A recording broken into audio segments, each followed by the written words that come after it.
दोस्तों, मैं विकास नंदन। मैं आपको पढ़ा रहा हूँ पॉलिटी यानी राजनीति शास्त्र। ठीक है, पिछले वीडियो में हम लोग देखे थे कि हम लोग श्रीलंका और बेल्जियम के बारे में। ठीक है, आपको एक और आवश्यक सूचना दे दूं कि आज से ही अर्थशास्त्र की शुरुआत होगी।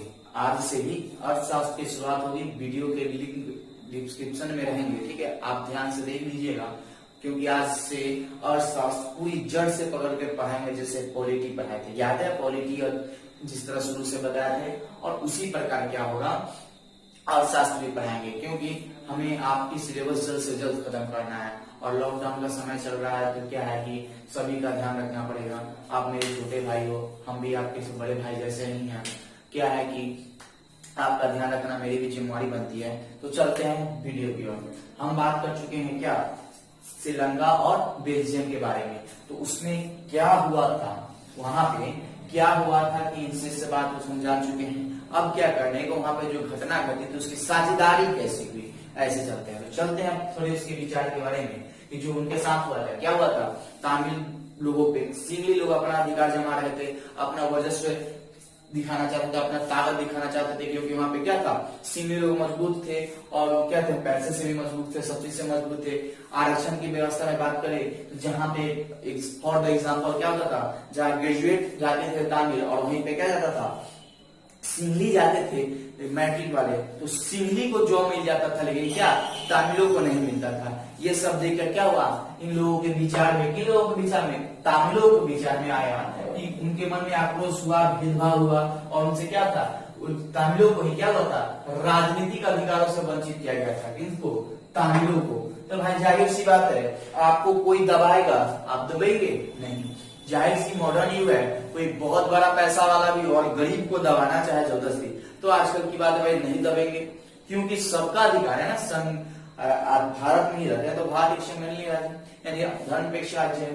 क्या है, तो क्या होगा, आपको एक बता दूं कि भारत को संघ क्या होता है, भारत है ना, उसको कहा जाता है संघ का राज्य, संघों का राज्य, यानी उसको संघीय शासन व्यवस्था है, यहाँ पे संघों का राज्य। आगे बताएंगे इसके बारे में पूरा। तो क्या है कि संघर्ष हुआ, तो जो संघर्ष कर रहे थे कौन, तमिल लोग, किसके लिए, अपने अधिकार के लिए। जाहिर सी बात है, आपके साथ कोई छो, आपके घर में ये क्या हो, 3 भाई को समझो और 2 भाई को अधिकार दे दिया जाए और तुमको ना दिया जाए। फॉर एग्जाम्पल, बुरा नहीं मानना, समझाने की बात से बोल रहे हैं कि तुमको ना दिया जाए और 2 भाइयों को दे दिया जाए कि भाई ले तू 100 रुपया, ले तू 100 रुपया, थोड़ा वक्त तक तुमको बुरा लगेगा, जाहिर सी बात है। उसी साथ क्या हुआ, तमिलों के साथ भी यही हाल था, तमिलों के साथ भी यही हाल था। तो ये लोग क्या किया, मैं सोचेगा कि संघर्ष करेंगे, अपना अधिकार लड़के लड़ेंगे, आपको भी लेना चाहिए, क्योंकि हमारा पूरा अधिकार है क्या, कि हम लड़के लेंगे, अपने अधिकार के लिए लेंगे। अगले वीडियो में जरूर बताएंगे कि कौन कौन अधिकार के तहत, कौन कौन संघ के अनुच्छेद के तहत आप भारत में अपना अधिकार ले सकते हैं। चलिए, आज जो वीडियो पे आज हम लोग बात कर रहे हैं, जिस चीज पर चर्चा कर रहे हैं, उस चीज पर हम लोग बात करते हैं, लेकिन बताऊंगा जरूर।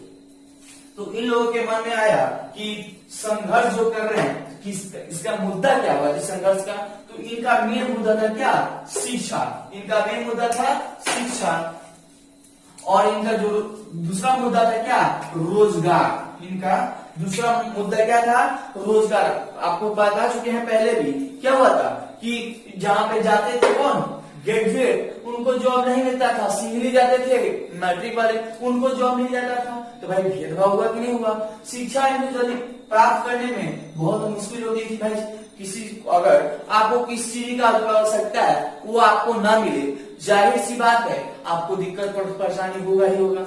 वही हाल उनके साथ होता था, किनके साथ, तमिलों के साथ। और उनका क्या था, क्षेत्रीय स्वतंत्रता। यह बात बताते हैं कि क्या भारत में कहीं भी आप हैं, बिहार राज्य के हैं, हम भी बिहारी है, ठीक बा, बिहार के हैं, हम जा सकते हैं, कहीं भी जाकर रह सकते हैं, मुंबई, दिल्ली, महाराष्ट्र, मतलब जहां भी मन करे वहां रह सकते हैं, किसी भी राज्य में जाके रह सकते हैं। कुछ दिन पहले थी यहाँ श्रीलंका, श्रीनगर में आप जाके नहीं रह सकते, लेकिन अब वहां से 370 हटा चुका गया है। बहुत सारे जो भी नियम कानून वहां पे लगे हुए थे, सबको हटा दिया गया है, जिसके कारण क्या है, आप जाके वहां भी रह सकते हैं। और एक खुशनसीबी की बात बता दें कि वहां जाकर रहने वाला पहला अदर स्टेट वाला अपना बिहारी ही है। तो याद रखिएगा, बिहारी एक बिहारी 100 पे भारी। तो वो बिहार जाके श्रीलंका में अपना आवासीय बनवा चुका है, अपना घर बना चुका है और वहां पर रह रहे हैं। तो चलते आए बात करते हैं पे, उनको सिर्फ क्षेत्रीय स्वतंत्रता चाहिए थी। क्या कि भाई हम यहाँ है तो मन करे तो वहां जाकर रहने की, तो जा सकते हैं कि नहीं जा सकते। इन पे भी इनको प्रतिबंध था कि भाई आप यहाँ से वहां नहीं जा सकते हैं। किनको? ये। तो भाई इसके लिए भाई सर क्या हुआ कि भाई 1980 ईस्वी में स्वतंत्र तामिल इम्ल का क्या हुआ, एक संगठन है। इम्ल का अर्थ होता है सरकार। ये क्या हुआ, एक संगठन बना और क्या हुआ, जो कि वहां की जो सरकार थे उनके विरोधी था। और एक बना लिट्ठे, जो सरकार विरोधी संगठन था। क्या नाम था? लिट्ठे, जो सरकार विरोधी संगठन था। इतना वहां के भाई जाहिर सी बात है, कोई दो ग्रुप एक जैसे बैठे, क्या हुआ कि समझिए कि हम एक ग्रुप के हैं, दूसरा एक ग्रुप का है, तो उन दोनों में किसी बात के लोग जो अपना कोई हम ही अपना बात मानना चाहें और उसकी बात को नहीं हम माने, तो हम लोगों में थोड़ी सी मतभेद तो जरूर होगी। जाहिर सी बात है, वही यहाँ हो रहा था कि तमिल लोग अपना बात भगाई। क्या है, तमिल लोग का जो अत्याचार होता है उसके बाद की भाई हम पर अत्याचार ना करो, तो वही था कि अत्याचार ना करो। ये सिंधी लोग मानते नहीं थे, इन पर अत्याचार कर रहे थे। ये बेचारा क्या हुआ, अत्याचार से उब गया और एक संगठन अपना दल बनाया। क्या था? संगठन स्वतंत्र तालीम इम्ल, जो क्या था अपने जैसे बीजेपी हुआ, कांग्रेस हुआ, भारत में और सारे राजनीतिक दल है, वैसा ही क्या हुआ, एक दल बना जो क्या था सरकार के लिए बना जो दल था। और एक लिट्ठे का नाम का दल बना जो सरकार विरोधी था। जिस समय क्या, इस 1980 में जो सरकार थी श्रीलंका में, उसके विरोधी सरकार बना। कौन? सरकार नहीं, मतलब संगठन बना। कौन था? लिट्ठे। ठीक है। और वो गृह युद्ध 1980 से लेके 2009 तक चला है। 2009 तक किन कहा? श्रीलंका में। और हार पात के वहां पे जो सरकार थी, तमिलों के भी बात मानी है और वहां पे भी सरकार सही क्रम से चल रहा है। बात करते हैं बेल्जियम की भी बात हो चुकी थी कि भाई वहां पर कैसे चल रहा है शासन व्यवस्था। आपके मन में हो रहा है भाई श्रीलंका के बारे में बताए, बेल्जियम के बारे में भी बताते हैं। तो देखिए बेल्जियम में क्या हुआ था, भाषा के अनुसार पे भेदभाव हुआ था। क्या हुआ था? भाषा के आधार पर भेदभाव हो रहा था। अभी क्या है, आगे आपको पढ़ना है भेदभाव के बारे में डिटेल्स, कि भाई क्या होता है भेदभाव, कैसे होता है, इस सब के बारे में उत्पत्ति कहां से होती है, इसका आगे चल के क्या हो जाता है भेदभाव, सब बात आप बताएंगे। ठीक है। तो बताते हैं कि बेल्जियम में क्या हुआ था। तो भाई बेल्जियम में तो क्या हुआ था भाई कि दो थे। कौन? एक डच और एक फ्रेंच। जर्मन ना के बराबर तो उनको नहीं लेके चला जाता है इसमें साझेदारी में। ठीक है। लेकिन वहां पे भी 1% थे। कौन? जर्मन भाषी। तो क्या था कि डच भाषी पूरे जो थे पूरा बताए हैं। तो इस बात करते हैं कि आपको ये नहीं बताया होगा कि जो राजधानी ब्रुसेल्स थी वहां पे फ्रेंच भाषी 80% थे और डच भाषी कितना परसेंट थे? 20%। जर्मन वहां नहीं थे। वहां की राजधानी कहाँ थी? तो ब्रुसेल्स। ब्रुसेल्स। ठीक है। वहां की राजधानी थी ब्रुसेल्स। ठीक। तो बात थी कि भाई सरकार में क्या होगा, वहां की सरकार जागरूक थी। वहां की सरकार सोची कि भाई अगर हम यहाँ पे नहीं करेंगे तो क्या होगा, बंटवारा हो सकता है देश का। वहां पे बहुत सारे गृह के माहौल आ चुके थे। तो क्या हुआ, वहां की जो सरकार थी जागरूक हुए। देखते हैं क्या क्या कहा। वहां की जो केंद्र सरकार थी डच और फ्रेंच भाषी मंत्रियों की संख्या बराबर कर दिया। अर्थात बताए तो जहां पर वहां पे जो सरकार बनी थी उसमें था कि जितने संख्या मंत्रिमंडल में मंत्रियों की होगी डच की, उतना ही फ्रेंच की होगी।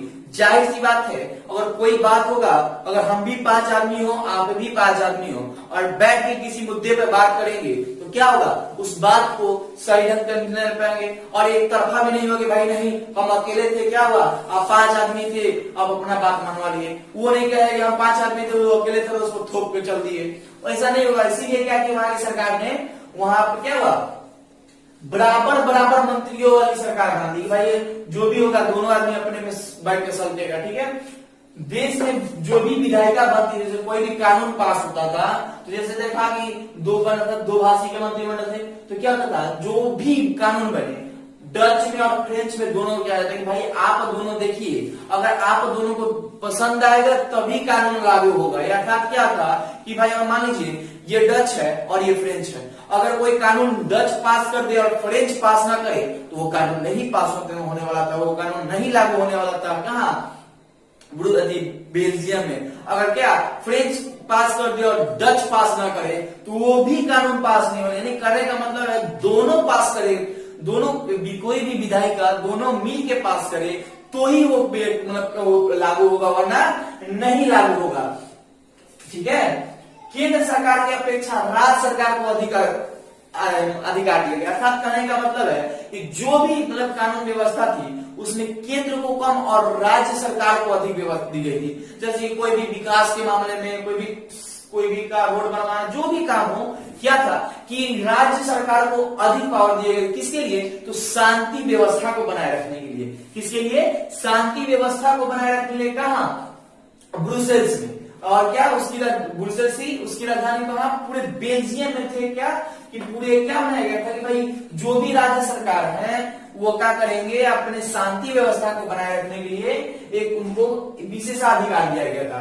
और वहां पे क्या थी भाई, जाहिर सी बात है, जहां पे दो या दो से अधिक सरकारें, दो से अधिक स्तर की सरकारें द्वारा राज्य को चलाया जाता है, देश को चलाया जाता है, तो उसे कहते हैं संघीय शासन व्यवस्था।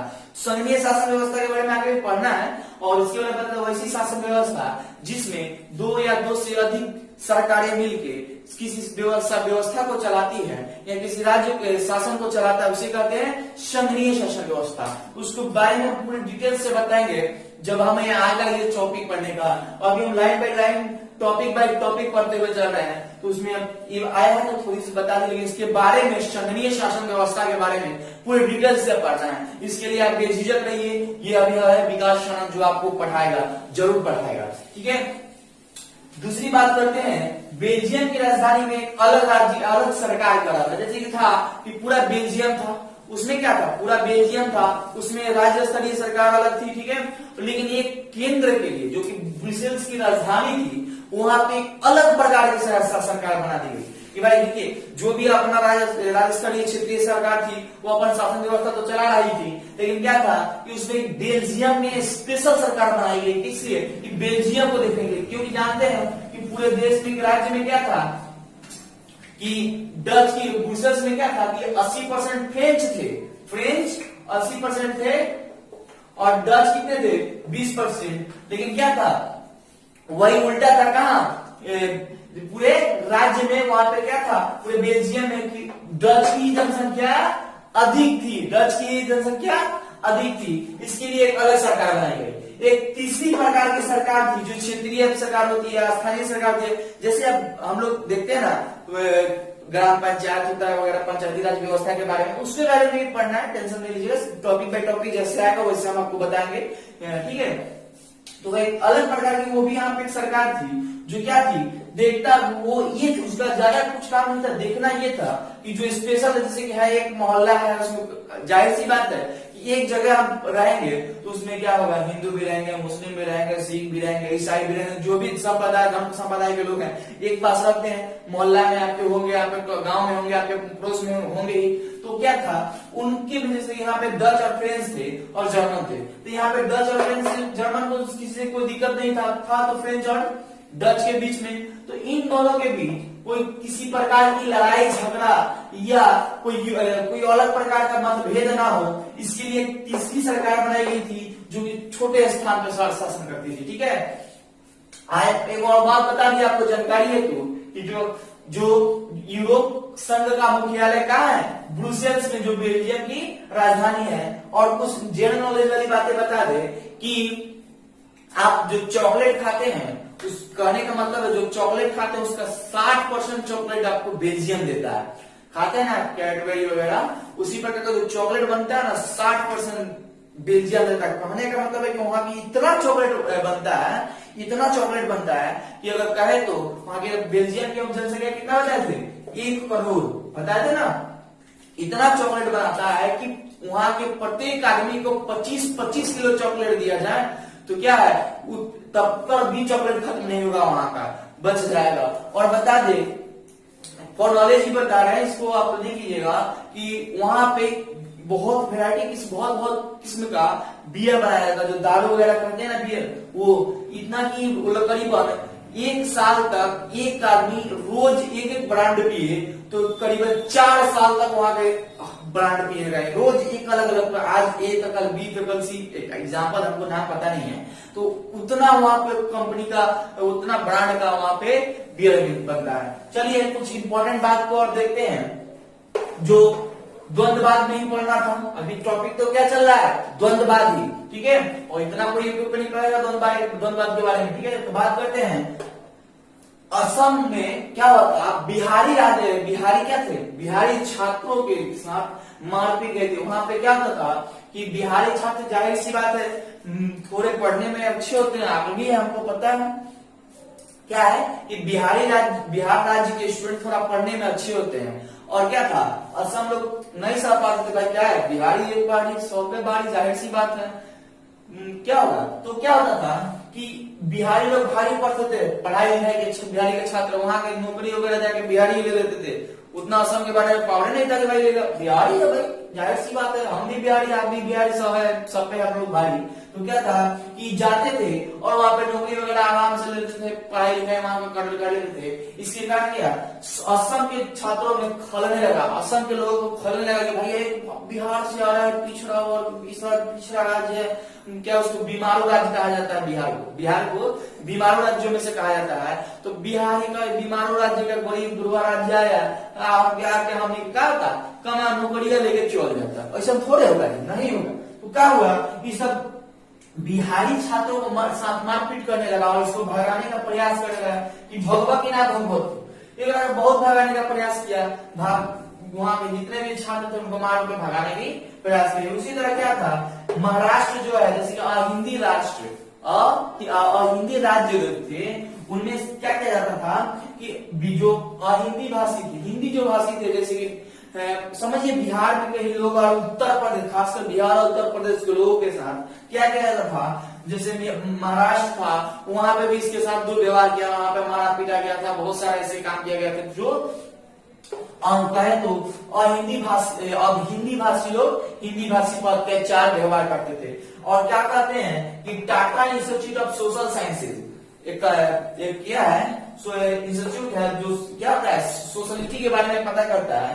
क्या था कि Tata institute of social sciences ने बताया कि महाराष्ट्र में 49% आबादी जो है क्या है, उत्पादन क्षेत्रों में कार्य करता है, जो कि ज्यादातर महाराष्ट्र के जाके पता कीजिएगा तो लगभग वहां की जनसंख्या का 60% बाहर की और राज्यों से जाके बसने वाले थे, और राज्यों से जाके वहां पे व्यापार करने वाले, उसमें से 49% उत्पादन क्षेत्र से काम करते हैं। और एक और बात बता दे कि जो वहां के टैक्स पे के बारे में बता देते हैं कि जो बिहार और उत्तर प्रदेश जितना टैक्स पे करते हैं, चाहे यह कहे तो जितना लोग यहाँ का बैंक में पैसा जमा करेगा, उतना अकेले महाराष्ट्र पैसा टैक्स पे कर देता है। जितना हम लोग पूरा बिहार को समझिए कि एक आदमी 5,000 रुपया जमा करेगा, तो समझिए बिहार की जनसंख्या 11 करोड़ के लगभग है, ठीक है। तो क्या होगा, इतना 5,000 रुपया जमा करेगा, उसे तो है नहीं कि कितना बहुत